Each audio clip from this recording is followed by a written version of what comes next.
2020년 8월 16일 큐티 말씀입니다. 열왕기하 20장 1절로 11절입니다. 그때 히스기야가 병들어 죽게 되매 아모스의 아들 선지자 이사야가 그에게 나와서 그에게 이르되 여호와의 말씀이 너는 집을 정리하라 내가 죽고 살지 못하리라 하셨나이다. 히스기야가 낯을 벽으로 향하고 여호와께 기도하여 이르되 여호와여 구하오니 내가 진실과 전심으로 주 앞에 행하며 주께서 보시기에 선하게 행한 것을 기억하옵소서 하고 히스기야가 심히 통곡하더라. 이사야가 성읍 가운데까지도 이르기 전에 여호와의 말씀이 그에게 임하여 이르시되 너는 돌아가서 내 백성의 주관자 히스기야에게 이르기를 왕의 조상 다윗의 하나님 여호와의 말씀이 내가 내 기도를 들었고 내 눈물을 보았노라. 내가 너를 낫게 하리니 내가 3일 만에 여호와의 성전에 올라가겠고 내가 네 날에 15년을 더할 것이며 내가 너와 이 성을 아수르 왕의 손에서 구원하고 내가 나를 위하고 또 내 종 다윗을 위함으로 이 성을 보호하리라 하셨다 하라 하셨더라. 이사야가 이르되 무화과 반죽을 가져오라 하매 무리가 가져다가 그 상처에 놓으니 나으니라. 히스기야가 이사야에게 이르되 여호와께서 나를 낫게 하시고 3일 만에 여호와의 성전에 올라가게 하실 무슨 징표가 있나이까 하니 이사야가 이르되 여호와께서 하신 말씀을 응하게 하실 일에 대하여 여호와께로부터 왕에게 한 징표가 임하리이다. 해 그림자가 10도를 나아갈 것이니까 혹 10도를 물러갈 것이니까 하니 히스기야가 대답하되 그림자가 10도를 나아가기는 쉬우니 그리할 것이 아니라 10도가 뒤로 물러갈 것이니이다 하니라. 선지자 이사야가 여호와께 간구하매 아하스의 해시계 위에 나아갔던 해 그림자를 10도 뒤로 물러가게 하셨더라. 아멘. 죽음이 얼마 남지 않았다는 선고만큼 사람을 절망시키는 것이 또 있을까요? 죽음은 예고 없이 오는 것이지만 만약 중병에 걸린 사람이라면 자신의 남은 삶을 가늠해 보게 될 것입니다. 어떤 사람은 그 죽음에 대해서 담담하게 받아들이는 반면 또 어떤 사람은 받아들이지 못하죠. 어떤 이유에서인지 모르나 히스기야도 이런 일이 일어났습니다. 그는 이사야 선지자로부터 직접 그 이야기를 듣습니다. 여호와의 말씀이 너는 집을 정리하라 내가 죽고 살지 못하리라. 하나님이 데려가신다는데 이것보다 더 확실한 선고가 어디 있겠습니까? 여느 사람 같으면 그냥 그 말씀을 받아들였을 것입니다. 중병에 걸린 것이 사실이고 병이 점점 악화되고 있다는 것을 본인이 잘 알고 있을 것이기 때문입니다. 그러나 히스기야는 하나님을 앙망하고 기도하기 시작했습니다. 그는 낯을 벽으로 향하고 기도했습니다. 저는 이것을 면벽 기도라고 부르는데 벽의 얼굴을 향한다는 것은 다른 것을 보지 않겠다는 것입니다. 오직 하나님만 바라보겠다는 것입니다. 히스기야에게 있어서 기도는 거의 습관과 같았다는 것을 말씀을 보면서 느끼게 됩니다. 히스기야는 뭔가 어려움만 닥치면 곧바로 기도에 들어갔습니다. 히스기야에게는 기도할 일이 많았습니다. 그만큼 그의 삶이 만만치 않았다는 이야기일 것입니다. 그러나 삶이 만만치 않다고 다 기도하는 것은 아닙니다. 기도할 일이 아무리 많은 사람도 기도의 습관이 되어 있지 않은 사람은 기도하지 못합니다. 걱정하고 두려워하고 절망할 뿐이죠. 그러나 히스기야는 거의 반사적으로 기도의 자리로 나아갔습니다.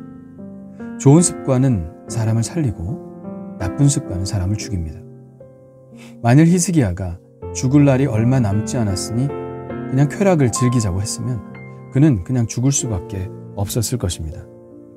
이렇게 생각하는 것은 나쁜 습관이고 나쁜 습관은 사람을 죽입니다. 어떤 사람은 괴로운 일이 있으면 술에 의존하죠. 나쁜 습관입니다. 당장의 괴로움은 잊을 수 있을지 몰라도 결국은 괴로움의 문제가 그 사람을 죽이는 것이 아니라 괴로울 때 선택했던 그의 나쁜 습관이 그를 죽이게 됩니다. 기도는 좋은 습관입니다. 힘들고 어려운 일이 있을 때 습관적으로 기도하는 사람은 그 즉시 하나님과 연결되고 하나님은 그를 불쌍히 보시며 하나님의 능력으로 구원해 주십니다. 우리는 어렵고 힘들 때 기도로 하나님과 연결되어야 합니다. 그러면 기적이 일어나는 것이죠. 히스기야가 어떻게 기도하는지 한번 볼까요? 여호와여 구하오니 내가 진실과 전심으로 주 앞에 행하며 주께서 보시기에 선하게 행한 것을 기억하옵소서 하고 히스기야가 심히 통곡하더라. 히스기야는 왜 자기가 죽어야 하는지 알고 싶었던 것 같습니다. 히스기야는 이해할 수 없었죠. 그가 아는 상식은 하나님이 보시기에 진실하고 선한 행위를 하고 전심으로 하나님의 말씀을 행하면 이 땅에서 복되고 강건하고 장수한다는 것이었습니다. 일찍 죽는다는 것은 하나님이 주시는 벌이라고 생각했죠. 물론 지금은 꼭 그렇게 생각하는 것은 아닙니다. 성경도 꼭 그렇게 이야기하고 있지는 않고요. 그러나 히스기야는 그렇게 생각했던 것 같습니다. 그래서 이렇게 호소하고 있는 것이죠. 제가 최선을 다해서 하나님의 뜻대로 살려고 한 것 하나님 아시지 않습니까? 그것을 기억하고 저를 살려주세요. 그는 하나님 앞에서 부르짖으며 통곡했습니다. 이사야가 왕국을 떠나 성읍 가운데도 이르기 전에 하나님의 말씀이 이사야에게 임합니다. 하나님 말씀하십니다. 너는 돌아가서 내 백성의 주권자 히스기야에게 이르기를 왕의 조상 다윗의 하나님 여호와의 말씀이 내가 내 기도를 들었고 내 눈물을 보았노라. 내가 너를 낫게 하리니 내가 3일 만에 여호와의 성전에 올라가겠고 내가 내 날을 15년을 더할 것이며 내가 너와 이 성을 아스로 왕의 손에서 구원하고 내가 나를 위하여 또 내 종 다윗을 위함으로 이 성을 보호하리라 하셨다 하라. 이사야가 성읍의 중간도 가기 전에 이 일이 일어났다는 것은 히스기야가 얼마나 빨리 하나님께 기도를 시작했는지를 알 수 있습니다. 그는 이사야가 자리를 뜨자마자 하나님께 통곡하며 기도한 것입니다. 우리의 기도와 통곡이 하늘에 계신 하나님께 알려지는 것에는 얼마나 긴 시간이 필요할까요? 아닙니다. 우리가 기도하려고 손을 모으는 순간 하나님께 곧바로 알려집니다. 하나님이 우리의 기도를 들으신다면 우리의 무엇을 보실까요? 오늘 하나님의 말씀을 보면 그 힌트를 알 수 있습니다. 내가 내 기도를 들었고 내 눈물을 보았노라. 하나님은 우리의 기도 소리에 귀를 기울이시고 우리의 눈물을 보십니다. 우리가 울며 부르짖으며 기도할 때 그 기도가 하나님의 마음을 움직입니다. 하나님께서 애초에 왜 히스기야를 데려가려고 하셨는지 그 이유에 대해서는 알 수 없습니다. 히스기야가 무슨 잘못을 했고 어떻게 회개를 했고 이런 내용은 전혀 나오지 않습니다. 하나님도 하나님 나름대로 이유가 있으셨겠지만 그런 언급은 전혀 없습니다.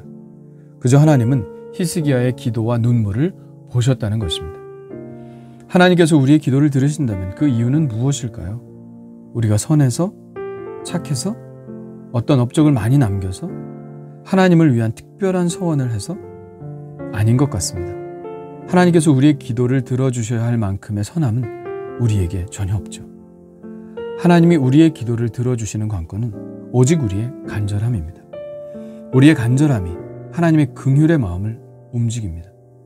하나님은 히스기야의 진실된 기도와 그 간절한 통곡을 보셨습니다. 그리고 그에게 15년의 생명을 연장해 주셨죠. 나는 언제 이런 간절한 기도를 드려보았나 생각해 보게 됩니다. 매일 기도는 드리지만 간절함을 함께 담아내는 기도였는가 생각해 보게 됩니다. 과연 나의 이 기도가 하나님의 마음을 움직일 수 있는 기도인가? 오늘은 나의 기도에 간절함을 더 담아 하나님께 드려봐야 하겠습니다. 주님, 저의 기도와 눈물도 보시는 줄 믿습니다. 이렇게 간절한 기도를 드리지 못했음을 고백하오니 용서하여 주옵소서. 특히 곤경에 처해 있는 자들을 위해 기도할 때 이 간절한 마음이 회복되게 하여 주옵소서.